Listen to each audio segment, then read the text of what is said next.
Si vous regardez aujourd'hui le site web d'une entreprise, et en particulier d'une grande entreprise, vous ne manquerez pas de tomber nez à nez avec un onglet mentionnant « Nos valeurs » et décrivant justement les valeurs de l'entreprise. Ces valeurs sont à la fois des principes auxquels l'entreprise entend adhérer, mais aussi des principes auxquels doivent adhérer les salariés. Ainsi, une entreprise qui déclare avoir comme valeur l'intégrité, l'exemplarité, l'écoute, le dialogue, tend à mettre en œuvre des pratiques de management qui respectent ces principes. Mais elle peut parfois perdre de vue ces valeurs et ne pas s'en rendre compte, surtout en situation de crise. Arthur, lui, en observant le tragique destin de la Dame du Lac, a pu prendre conscience au fil du récit de l'importance de respecter ces valeurs.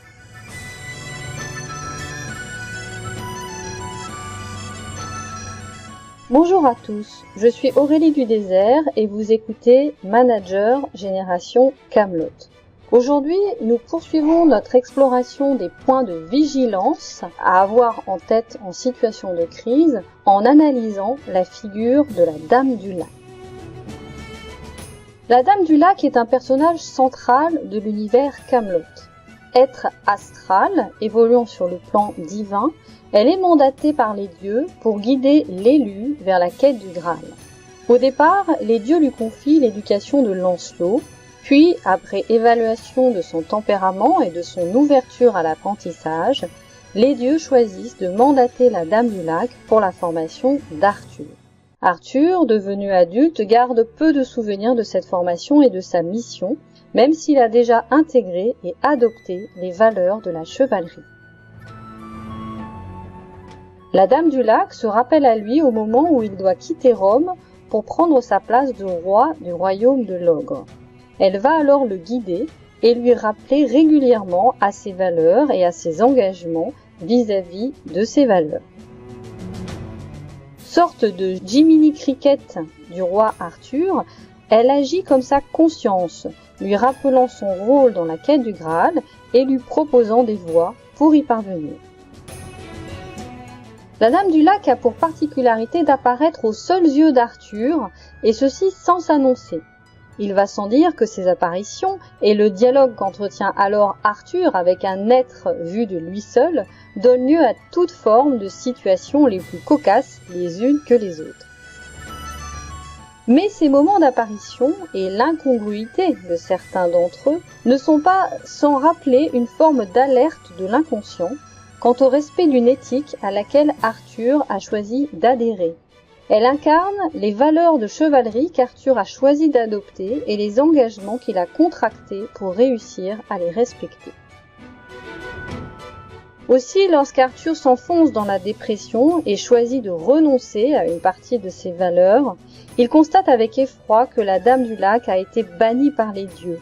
Elle est devenue mortelle et évolue désormais sur le plan terrestre. Les dieux ont estimé que si Arthur a choisi la voie de la rébellion, d'une certaine manière, en plongeant dans la dépression et en renonçant à ses valeurs, eh bien, les dieux ont considéré que la cause de cette situation était issue du mauvais travail fait par la Dame du Lac. La Dame du Lac, de son côté, continuera à accuser Arthur d'avoir failli et considérera que cette situation n'est pas de son fait à elle, mais du seul fait d'Arthur. Mais est-ce vraiment le cas ? On peut en discuter. Tout au long du récit, en effet, la Dame du Lac donne effectivement des orientations à Arthur, mais ces orientations sont souvent évasives, parfois fausses, et il s'en trouve très souvent déstabilisé et doit travailler à rétablir l'ordre dans des situations créées par la Dame du Lac. L'incarnation des valeurs, d'une certaine manière, représentée par la Dame du Lac, cette incarnation des valeurs étant peu claire, il a du mal à se les approprier. Ensuite, ce que l'on constate, c'est que jamais la Dame du Lac ne se préoccupe des effets que produisent l'adoption de ces valeurs chez Arthur.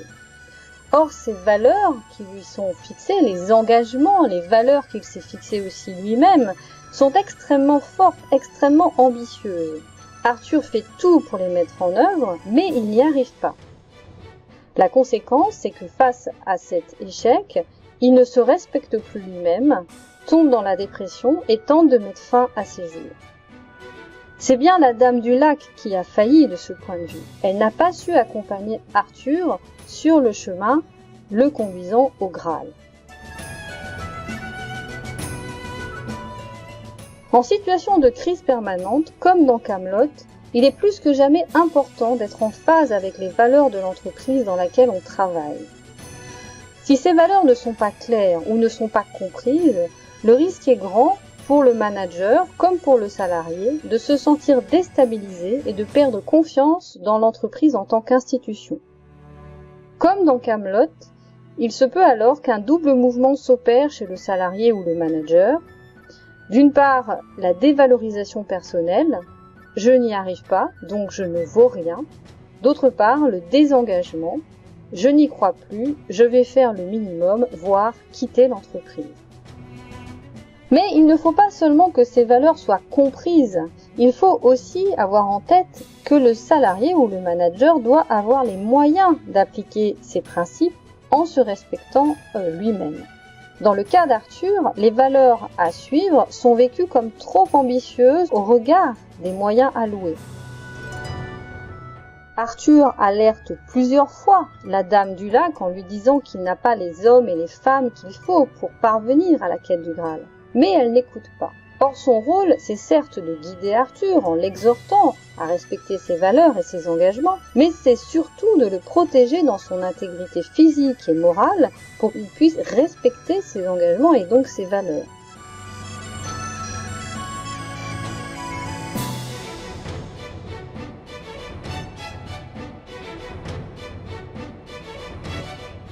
Pour pouvoir respecter des valeurs, il faut déjà pouvoir se respecter soi-même.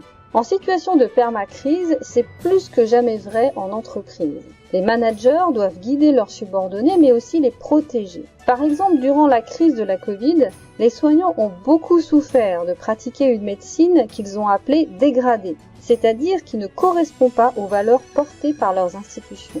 Le manque de moyens les a, en effet, conduits à devoir sélectionner, voire trier des patients à soigner, alors que leurs engagements consistent à soigner tout le monde, quelle que soit la situation. Si l'institution ou l'entreprise ne guide pas les subordonnés, enfin les membres de l'entreprise, en incarnant les valeurs dans des objectifs atteignables au regard des moyens alloués, il peut y alors avoir conflit de valeurs chez le salarié, souffrance et désengagement, comme chez Arthur. En situation de crise, encore plus qu'en temps normal, il est extrêmement important que les valeurs prônées ne soient pas revues à la baisse, mais bien réinterprétées et rediscutées collectivement au regard du contexte. Les valeurs sont des principes que chacun interprète à son niveau. Prendre un moment pour échanger collectivement dans son équipe sur la nouvelle interprétation des valeurs dans le nouveau contexte assure le salarié et le manager qu'il n'y a pas de dissonance entre les faits et l'idéal que représentent les valeurs. Encore une fois, il ne s'agit pas de renoncer aux valeurs, il s'agit de les réinterpréter, ce qui est tout à fait différent. Cette assurance de la bonne compréhension des valeurs entre les salariés et les managers permet de travailler sereinement et de mener efficacement l'action collective.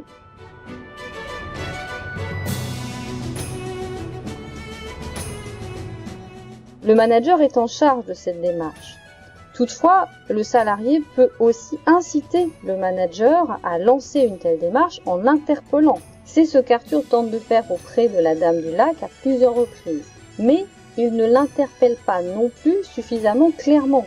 Probablement par fierté, voire par orgueil, il n'ose pas s'ouvrir clairement sur ses doutes et sur ses manques de moyens. Quant à la Dame du Lac, elle ne sait pas non plus écouter. Aussi entre les deux règne un flou, un non-dit. Ceci explique d'ailleurs la rancœur que voue la Dame du Lac à Arthur et l'indifférence que cela suscite chez Arthur. Les torts sont partagés car il n'y a pas eu débat, il n'y a pas eu cette interprétation commune des valeurs au regard des moyens alloués. Arthur s'est donc fixé des objectifs trop élevés, a surinterprété les valeurs prônées par la Dame du Lac, et en agissant de la sorte, il s'est tourné vers la souffrance, la dévalorisation et le désengagement.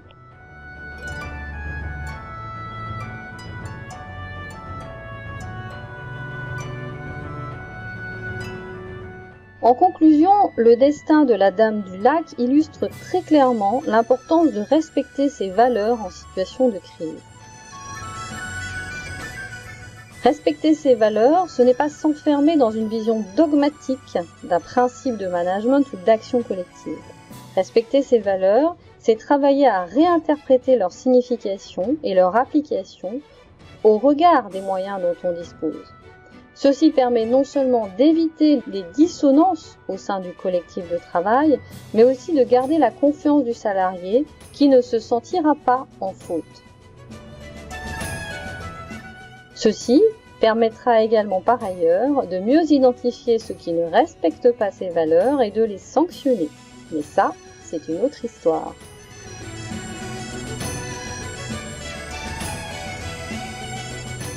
C'est ici que se termine cet épisode. Je vous remercie pour votre écoute. Si ces épisodes vous intéressent, bien évidemment, n'hésitez pas à les partager ou à les liker.